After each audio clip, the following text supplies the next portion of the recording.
पूरी तरह कर्ज में डूब जाता है।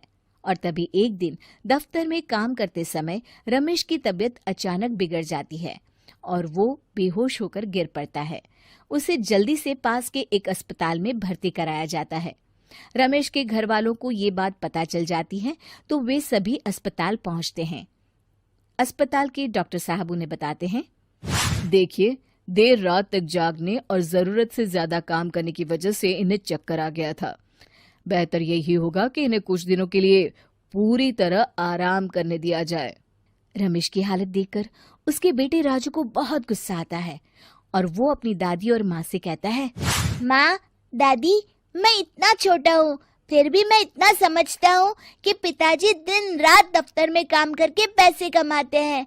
पिताजी अकेला पूरा घर संभालते हैं और आप दोनों अपने फिजूल के खर्चों के लिए उन पर दबाव डालते रहते हैं। आज पिताजी की हालत के जिम्मेदार तो आप दोनों हैं। राजू की समझदारी भरी बातें सुनकर रमेश की माँ और पत्नी को अपनी गलती का एहसास होता है और दोनों की आंखों में आंसू आ जाते हैं। फिर कुछ दिनों के बाद रमेश की तबीयत एकदम अच्छी हो जाती है और वो पहले की तरह अपने काम पर जाने लगता है।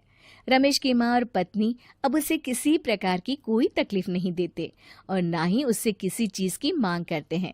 फिर देखते ही देखते रमेश अपने कर्ज के सारे पैसे चुका देता है। उसकी जिंदगी पहले की तरह अच्छी हो जाती है और वो अपने परिवार के साथ खुशी खुशी रहने लगता है। शिक्षा, हमारे रिश्ते एक तराजू की तरह होते हैं जिसकी दोनों ओर जिम्मेदारी और समझदारी का वजन बराबर होना चाहिए।